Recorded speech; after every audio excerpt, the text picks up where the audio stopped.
This short guidance video is one of a series produced by JISC Legal in supporting staff who are directly involved with business and community engagement or BCE activities within their institution. JISC Legal are one of several services that are part of the JISC BCE programme. In this video, we will explore the implications and possible limitations for use of existing licences within BCE.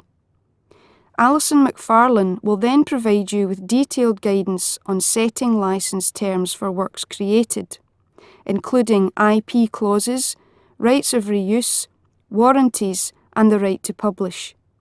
We will then finish with a recap of relevant considerations and best practice. Many BCE activities will involve the use of intellectual property. This might include the use of a third party's work or that of a student or employee. There are therefore two important issues in using intellectual property together. First of all, to use another party's materials, you need to know who owns it and whether you have permission or not to use it. Secondly, where a product or a design is produced as a result of the BCE partnership, it should be clear by whom and under what circumstances it can then be used. In using a third party's materials, your institution may have access to a variety of teaching materials, publications, software, and so on. The licence terms will determine what you can do with these materials. If they're restricted to non-commercial educational purposes, then they're unlikely to be open to use in a commercial context. This is important. If you use non-commercial licenses for commercial activities, then this is likely to amount to copyright infringement. This could lead to possibly a costly settlement, a court action, never mind the adverse publicity for the institution. Perhaps more importantly, the infringing work will need to be removed, and this may render the research useless. At best, it will need to be changed. However, there may be other licenses that your institution holds where they have a commercial license, and it's worth checking this out with your knowledge transfer or BCE team. It might, for example, prove worthwhile for your institution to invest in a commercial form or business license where this can be exploited in the institution's favour for the longer term. For example, the Microsoft business license will allow you to then train the public on your premises. Also, the Janet network can be used for commercial purposes under their acceptable use terms. This is worth considering. Where there is no licence, then you will have to gain permission from the copyright owner. There are various templates on the Web 2 Rights project that will help you do that, but be specific about what you want to do with the materials and negotiate as wide a licence as you can to allow for future use of that work. As regards exploiting output, in other words, property being used that has been created in the BCE partnership, there will be certain considerations that an institution should think about carefully. Collaboration can generate IPR, income and funding, but there will be competing interests in such a relationship. Alison McFarlane, the Deputy Director from the Research and Innovation Department at the University of Strathclyde, will now give us her perspective on granting licence rights. In a university environment, when you're protecting intellectual property, it's really a two-stage process. Somebody like me has responsibility for negotiating the terms of research agreements for the university, and clearly embedded within research agreements there will be terms governing the created intellectual property in that research. You can do one of two things in a research agreement. You can either embed automatic rights to the intellectual property within the research agreement, or you can option the rights to the intellectual property, which will then be taken up at a later date by the funder of the activity. Typically at Strathclyde, we don't like to embed the rights in a research agreement, because once you've embedded the rights in the research agreement, there's nothing you can do to get them back. So more often we offer an option to take a licence to our created intellectual property, and that option period would typically be for 3 months after the end of the activity. That gives both parties, the opportunity to see if they actually do want to take the intellectual property forward, or if they actually just think that the results of the research aren't going to result in anything commercially exploitable. Our research agreements, generally speaking, offer the funder a 3-month option period in which both parties can decide whether they want to take the intellectual property forward. Once a funder decides that it wants to exercise the option, we then start our licensing negotiation. Now, licence agreements, clearly the ownership of the intellectual property remains with the licensor, and the licensee is the organisation to whom you're going to offer the rights.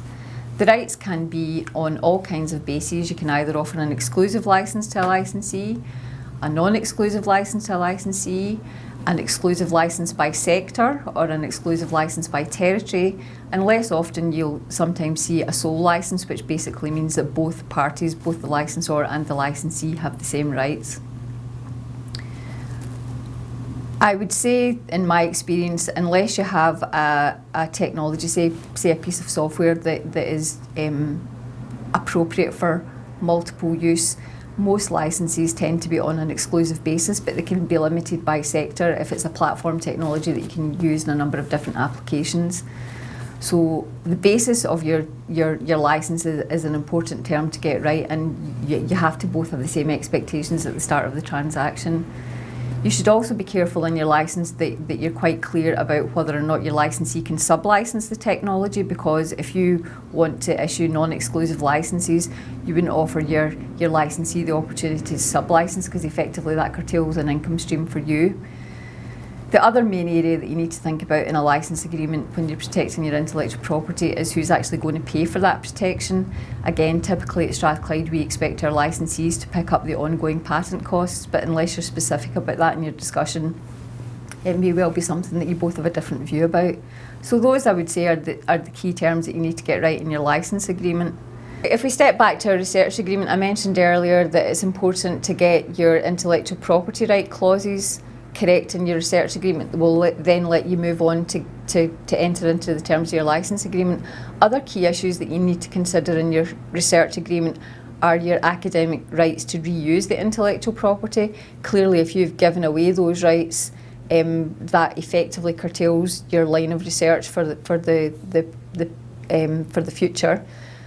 So at Strathclyde, although we would afford commercial rights to exploit to a third party, we would always retain the rights to use for academic research and teaching purposes. And the other important issue to consider for an academic institution are clearly the rights to publish, and our academics at Strathclyde expect that to be a key part of our job. We protect the rights to publish because that's part of their academic reputation, and that's how they are judged by their peers. So there are lots of difficult issues that you need to get right and to juggle with, and you sometimes have to make compromises. And at Strathclyde we always make those decisions in consultation with our academic community so that they're fully aware of the decisions that are being made on their behalf. Usually when you're entering into a licence agreement with a third party, they'll be looking for some kind of IP warranty from you that you're not infringing any third party intellectual property rights. I would find it very unusual if a university would offer a third party any of those rights. Certainly at Strathclyde we don't offer them. We don't enter into any IP searches before we enter into licence agreements with third parties, because those searches are very, very expensive to undertake, and frankly we don't have the resources to do that. Generally speaking, the terms of our licences say that we warrant to the best of our knowledge and belief, but without making any inquiries, that our intellectual property doesn't infringe any third party rights. And that's all it will offer. So again, warranties I think are a key condition that you need to be mindful of in IP agreements, as well as the duration of the agreement. Another area that you might want to look out for in licence agreements is the territory that the person is operating in, because if, for example, you only have cover in the UK and it's a Norwegian-based company and they're looking to exploit in Norway, they're not going to be interested in taking a licence from you when your cover's only in the UK. And again, that's something that you need to be mindful of, the extent of your patent cover and whether it suits your licensee's needs. Sometimes funders are looking for you to assign your intellectual property to them rather than license to them. Typically at Strathclyde we would enter into a licence agreement rather than an assignation. And just to spend a moment explaining the difference, if you assign your intellectual property to a third party, you're effectively transferring ownership of your intellectual property, so what was yours becomes theirs. If you're licensing your intellectual property to a third party, you're granting them rights to use and nothing else. And the two issues of ownership and rights to use are quite distinct issues, and often funders get them muddled up. As Alison has pointed out, an institution must be careful when agreeing to license materials that they own, especially if they give away rights to reuse the content or to publish it in any way. You might have to consider other factors. For example, funding conditions may state that any product must be openly licensed and available for public use. So an exclusive license to a commercial partner in these circumstances will not be appropriate, even when this is precisely what the partner wants. When setting the terms of the license, make these clear and specific. Identify all parties, describe the material and the purposes for which it can be used, include any restrictions on use, and address any potential conflicts of interest. In summary then, only use third-party materials within the terms of a license. For commercial purposes, you may require a business license. Clarify student and employee contracts regarding IP ownership. In exploiting a product that you have created, consult with your knowledge transfer or BCE team to negotiate project terms and manage risks.